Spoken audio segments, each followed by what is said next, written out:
Musiqa aslida xavfli qurol ekanligini bilarmidingiz? Musiqa inson ongiga ta'sir o'tkazishning eng oson usuli. Jangovar marsh musiqasi kurashga undaydi. Melanxolik musiqani eshitib, g'amginlikni his qilamiz. Romantik qo'shiqlar ehtirosni uyg'otadi. Maydalab kecha tunda yomg'ir yog'di maydalab. Xavotirli musiqa qo'rquvni uyg'otadi.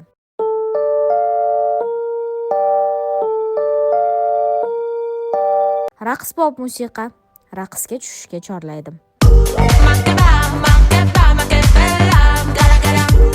Tasavvur qiling, konsertlarda minglab odamlarning yuragi bir xil ritmda uradi.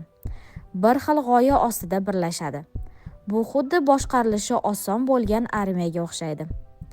Musiqa orqali birovning his-tuyg'ulari sizga o'tadi.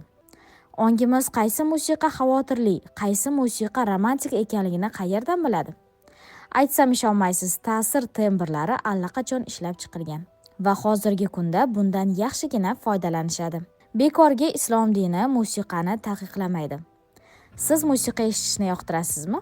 Fikrlaringizni izohlarda yozing va albatta obuna bo'ling.